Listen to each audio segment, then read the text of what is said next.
ay pwedeng i-authorize ng Chief PNP. Pwede po ba halimbawa na marami silang i-authorize simultaneously, good sponsor? Prior to that, during the all close. Yes, Mr. President.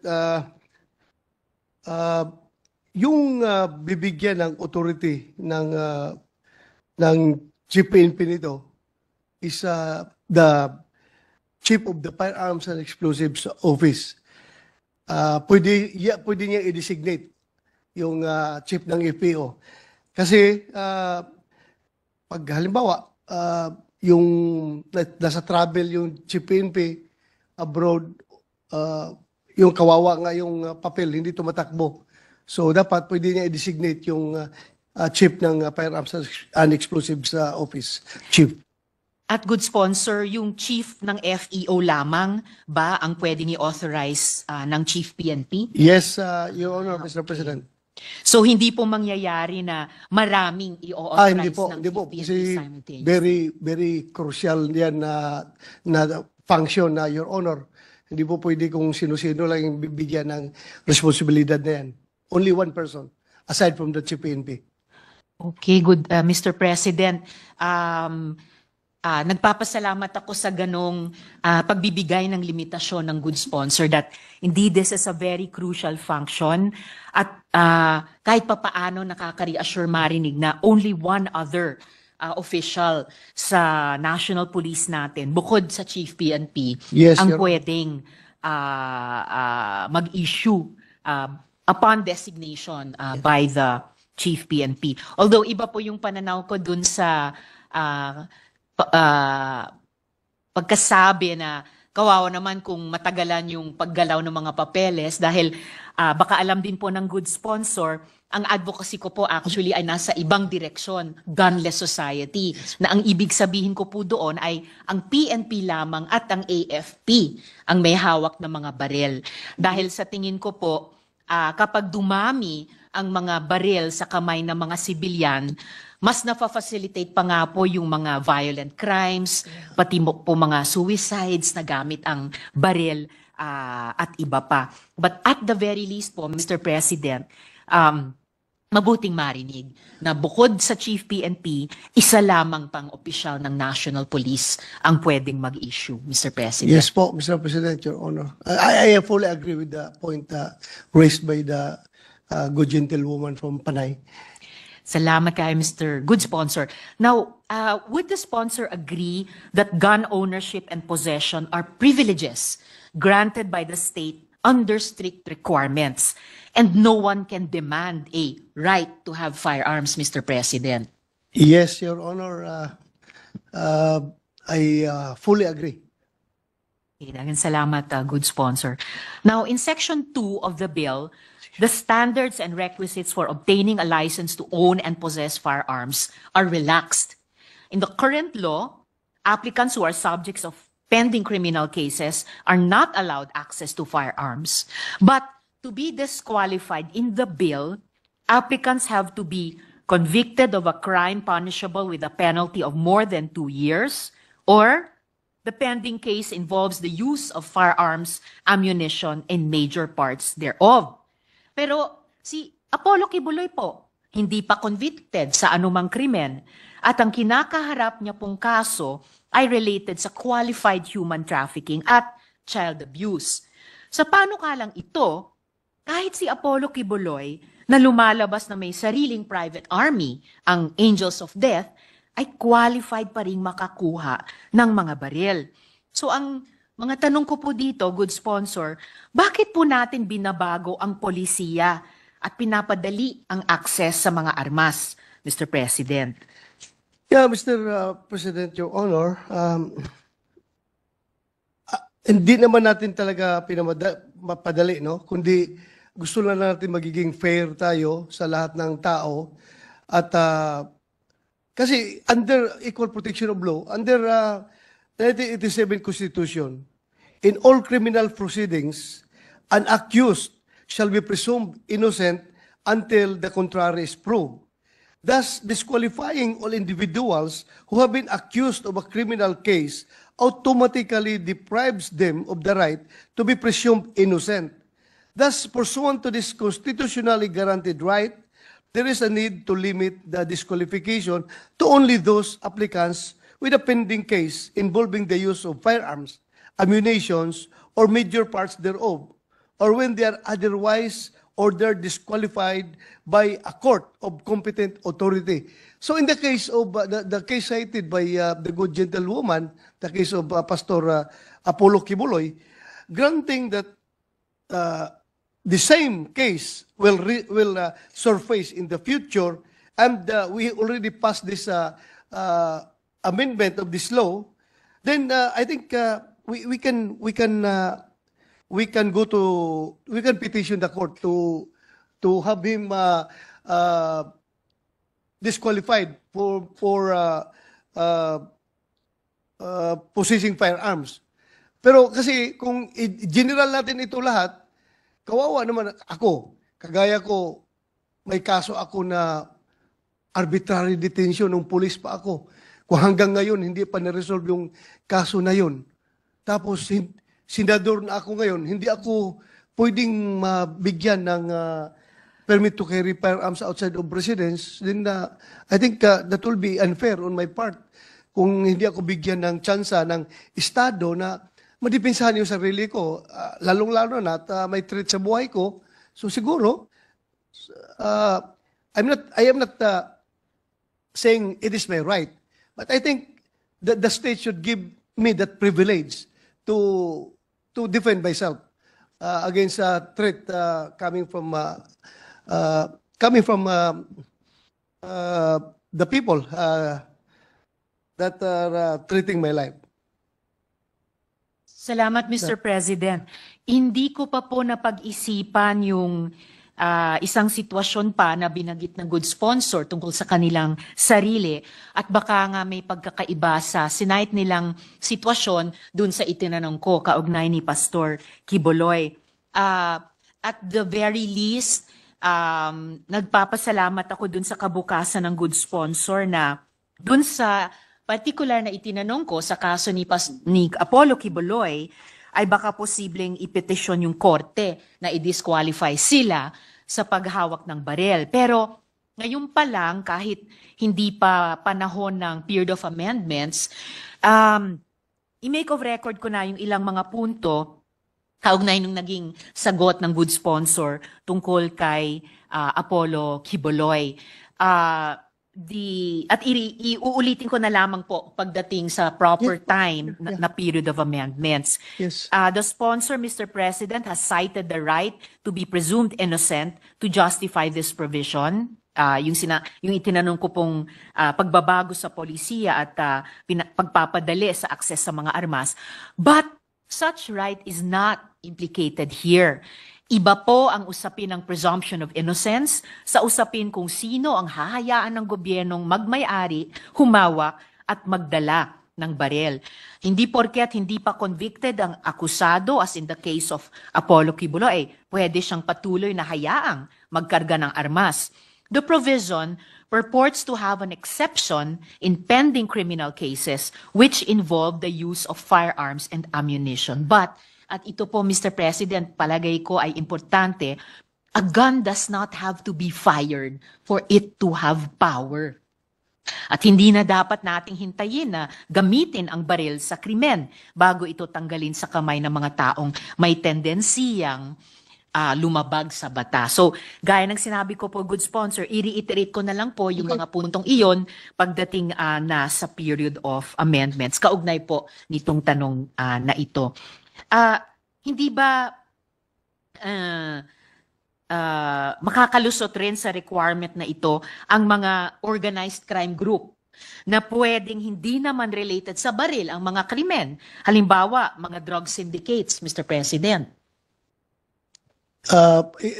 Pwede pong malaman from the good gentlewoman kung what particular instance paano maggamit ng organized crime group yung halimbawa po, yung itinatanong kong pagre-relax dun sa standards and requisites ng pag-obtain ng license to own. Hindi ba magagamit ito ng mga organized crime groups tulad ng mga drug syndicates? dahil maaring hindi at the outset kaugnay ng baril yung kanilang mga krimen, pero magamit nila itong pagre-relax ng standards at requisites para nga makakuha ng baril at magamit sa kanilang illegal na gawain, good sponsor. Wala. Excuse me. Wala pang maintenance. So, kahit wala kang permission para rin, pwede sila magtapos. Mr. President, Your Honor, hindi lang po yan ang requirement to own and possess firearms. Napakarami po ng requirement. Isa lang po yan. So, yung ating sabi na relax from pending case to conviction, final conviction is just giving them the fair chance to own and possess firearms. Para naman na, as I've said, yung example na sinayad ko nga, in my case, yung simple criminal case ko for performing my duty as a police officer, hanggang ngayon, andyan pa yung kaso ko na arbitrary detention, then siguro naman hindi rin ako pwede i-disqualify na mag-possess ng firearms. Para fair lang, Mr. President, Your Honor. Yan lang po ang habol natin. Salamat, good sponsor. Of course, sigurado ko naman na wala sa hinagap ng good sponsor na kasama sa mabigyan ng fair chance sa ilalim ng bill na ito, yun na nga pong mga organized crime group, yung mga drug syndicates. Dahil sila po malamang, mas malamang na hindi na maganda ang record nila in terms of law, of compliance with the law, at mas posibleng meron na silang criminal record. So, ayaw po natin na magamit nila itong pag-relax ng standards and requisites para mas makakuha po ng baril. Yes, Your Honor, Mr.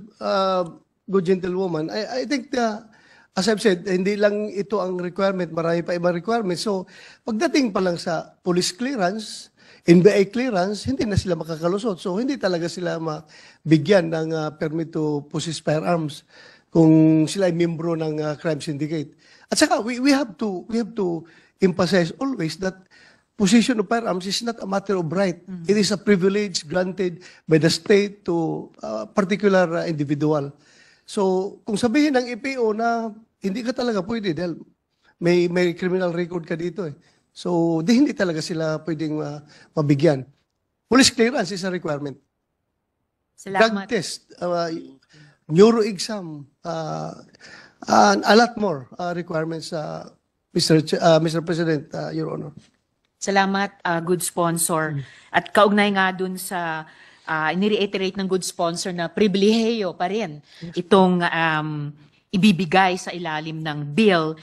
Muli po, Mr. President, for the record, kaugnay nung pinag-usapan namin kanina ng good sponsor about presumption of innocence, the right to be presumed innocent applies to a citizen's rights in a criminal case. But gaya ng sinabi ng good sponsor, gun ownership and possession are not rights. They are mere privileges that must be heavily regulated.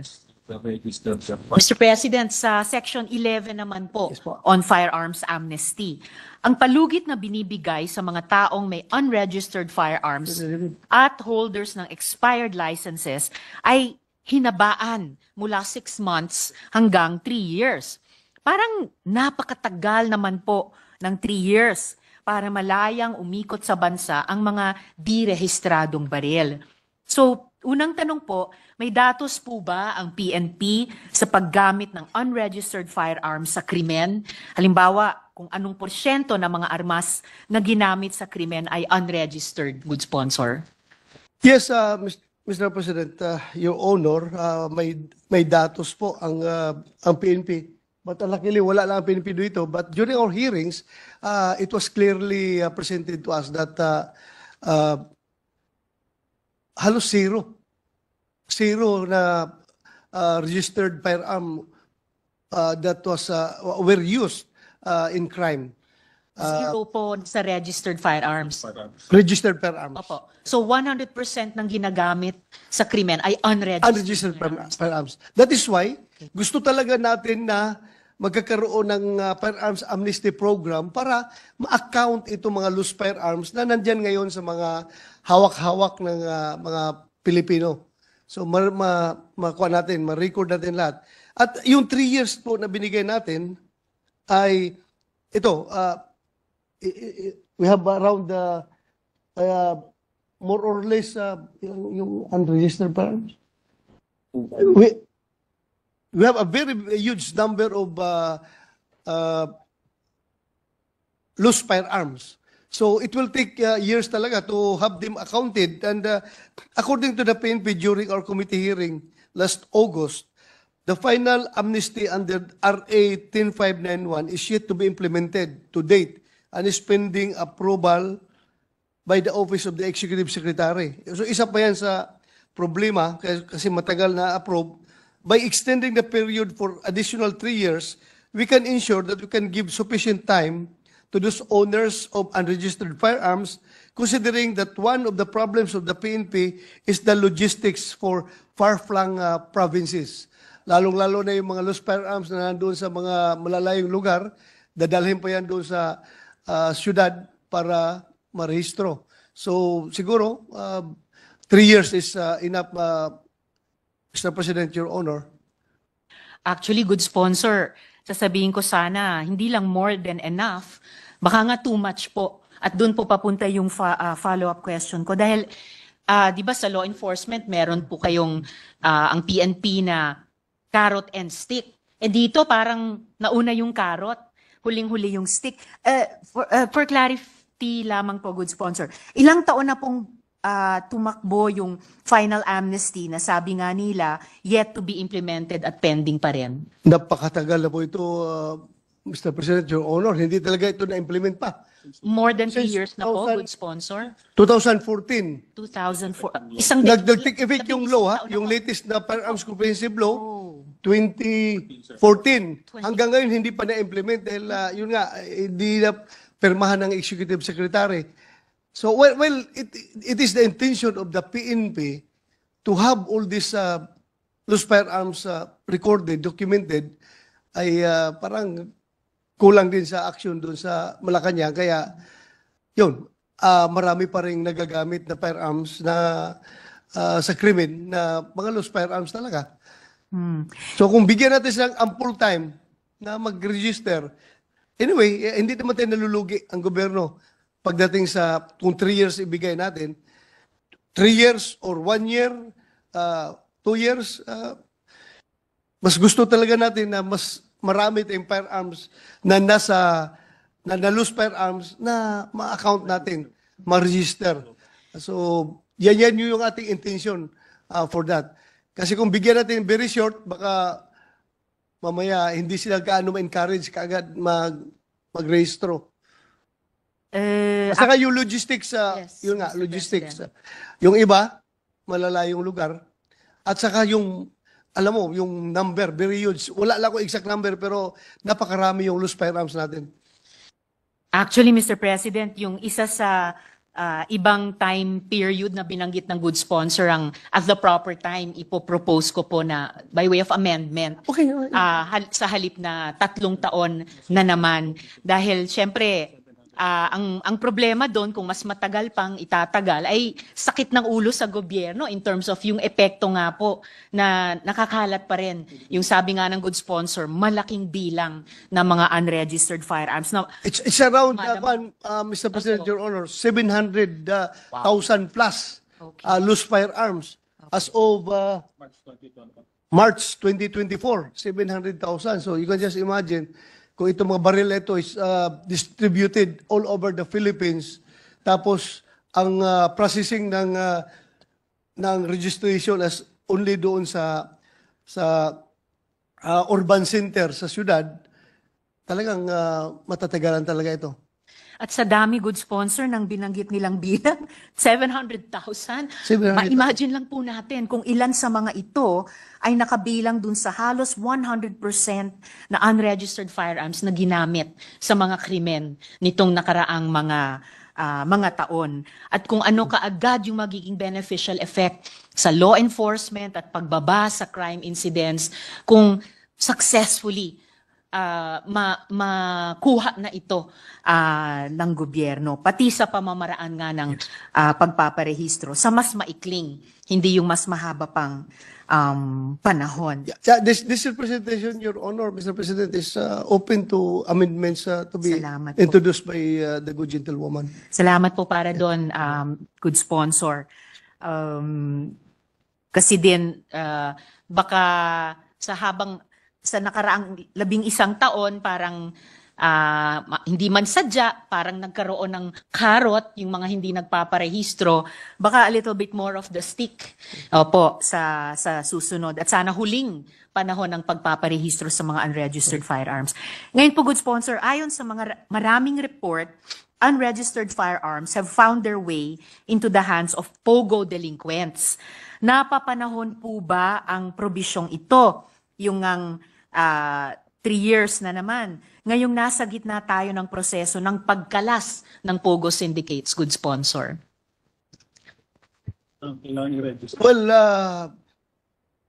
if they avail of the amnesty program, then it would be to our advantage.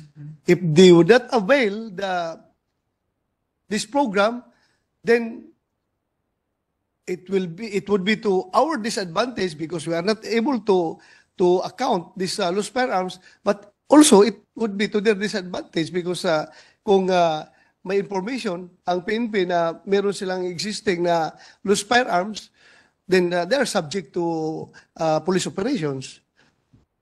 Salamat, good sponsor.